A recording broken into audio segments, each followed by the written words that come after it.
everyone, I'm Gary. Welcome to my channel, and you guys all probably know Amy. We did a part 1 Q&A on her channel, and so this is the part 2. So if you haven't seen the part 1, definitely go to her channel. Link below and watch that, and then come on back. Definitely. Go check it out, guys. Yeah. So for those of you guys who don't know, Amy lives here in Nevada. Oh, that's true. Yeah. And we are in Nevada right now. Yeah, this is my last little hurrah, and Amy was amazing enough to come meet me here at my hotel. You were amazing enough to invite me. I mean, the conversation was a little creepy at first. Like, I was like, hey, do you want to come to my hotel and like meet up? Yeah. It's okay. Just half my family thinks I'm being kidnapped right now. It's yeah, fine. they literally like texting me. Are you dead? Texting back, yes. They're very confused. But yeah, so we're in Las Vegas right now. That's how we're together. And this is also not my mansion. I live in Los Angeles. I wish it was. Yeah. Oh no, sorry, we have the giggles. First question. How long before school did you start preparing and studying, etc.? Good question. I'm happy we agreed. It's a good question. Well, moving on, next question. I don't think I really studied before. I mean, the only studying I did was try and research, is this what I wanted to do? Yeah, I don't know, you're kind of busy with your preclinical classes, anatomy, physio, physics, whatever it may be. Yeah, I didn't study like for a class or anything before. Yeah, no, I didn't really either. I did kind of like the same thing you did. Looking into the profession as a whole, honestly, I started to try to pre-study, and then I overwhelmed myself. Yeah, don't because I was studying things that I hadn't learned what I needed to know beforehand. So I started pulling things up, and I was kind of like, oh my god, what is this? Can I do this? It's so much. And then I was like, maybe I should just wait until I start classes and they give me, you know, the information I need beforehand. Yeah, I think we touched on this in part 1, but you're going into the program, they start you from the ground, you know, and then you build up your knowledge.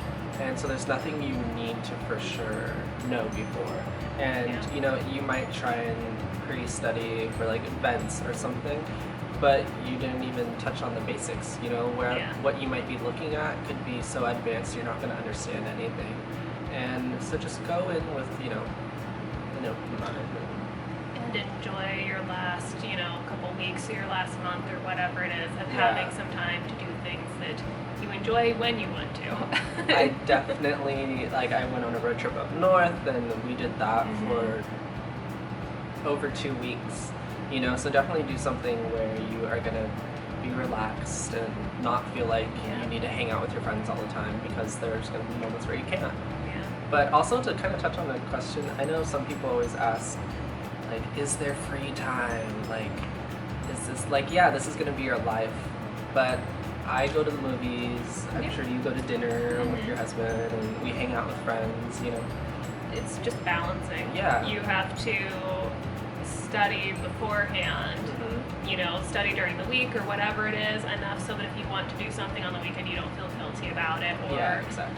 You have to weigh us, because there are times where there was something that I really wanted to do, but I didn't feel like I understood a subject, or I had maybe a final exam or something the following day or the next Monday, and I was like, I really want to do this, but probably not smart to do it this weekend, maybe next weekend. Yeah, exactly.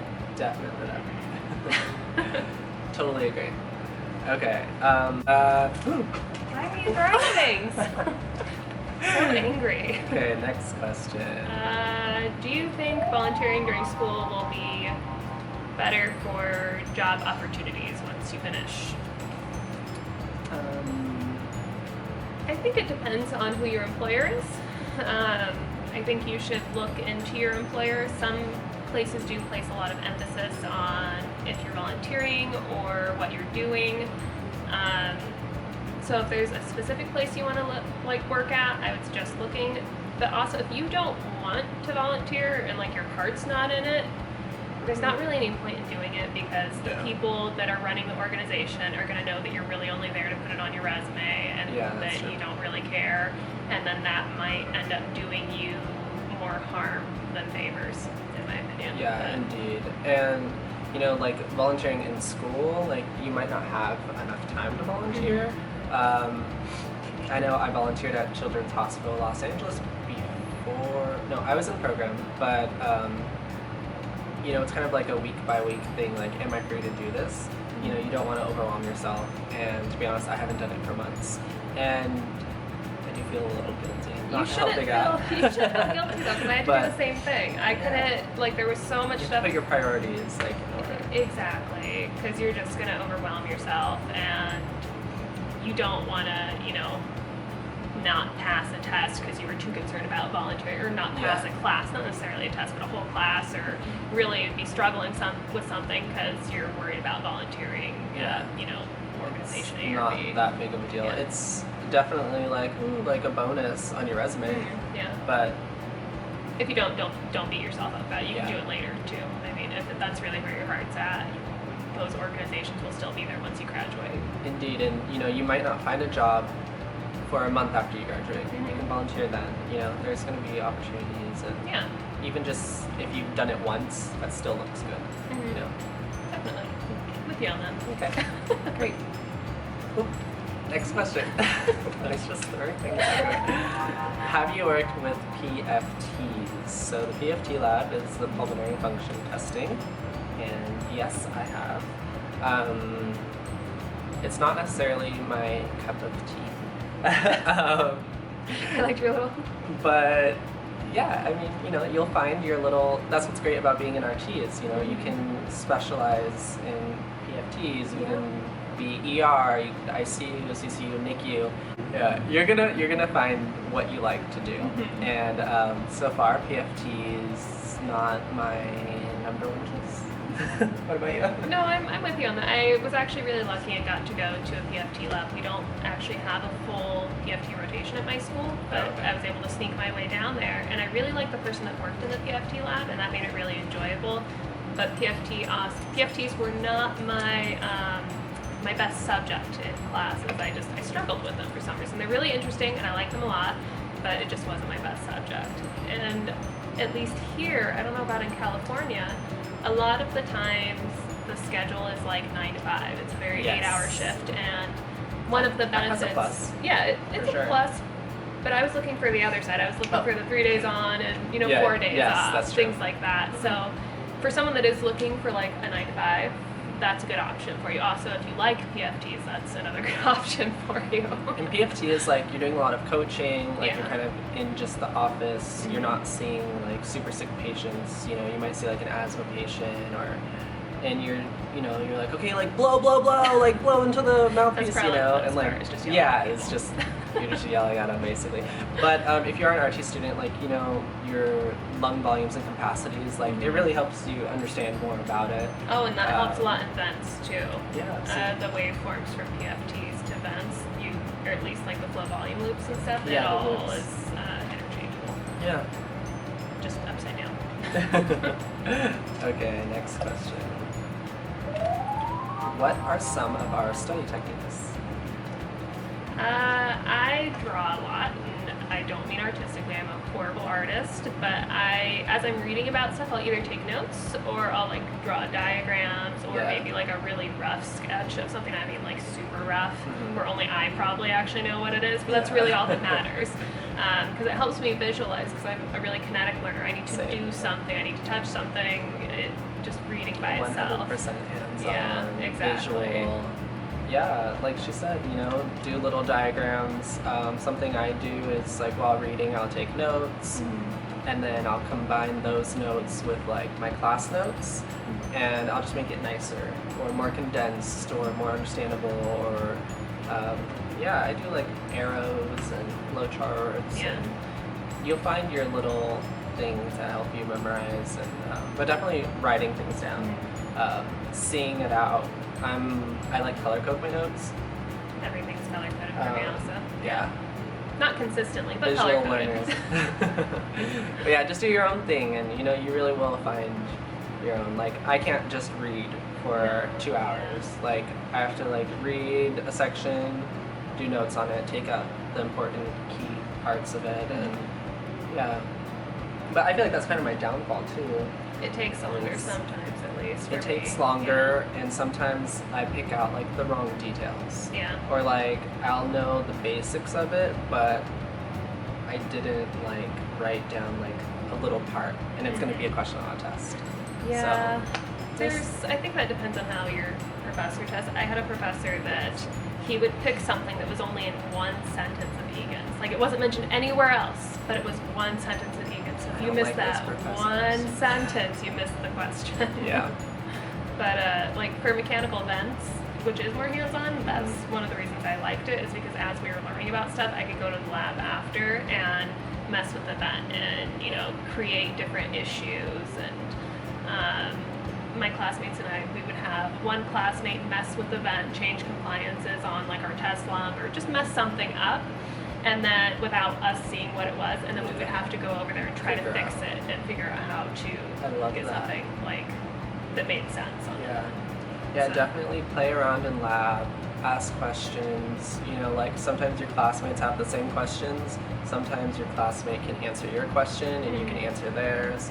Definitely share ideas and bounce stuff off of each other. And, you know, you're going to be with them for however long your program is, so make friends. Yeah, it's helpful. Yeah, don't be by yourself in the back.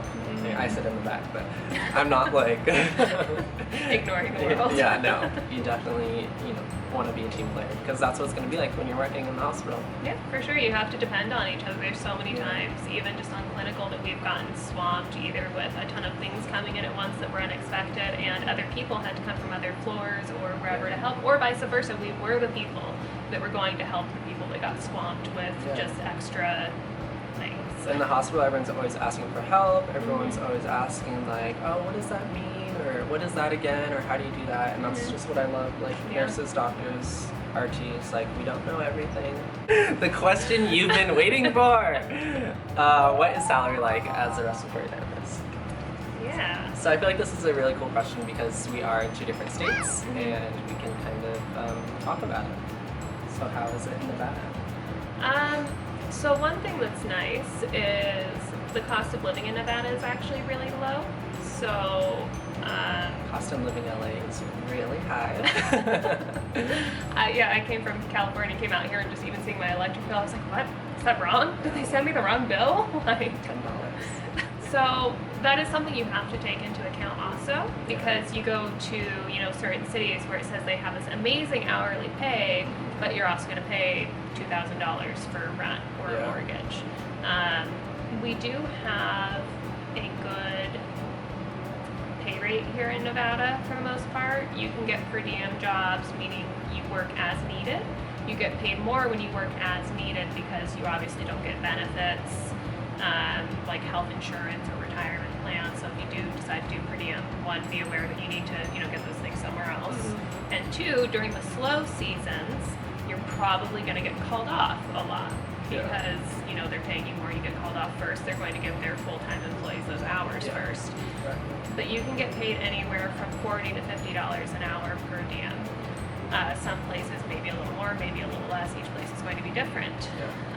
The average salaries that you can see looking on like Indeed.com when they list salaries, you can make anywhere from starting anywhere from $25 to $35 an hour. So again, it depends on the hospital, your experience, if you're per diem or not. Some hospitals pay more if you have more credentials. Like So sorry, my camera got full of memory.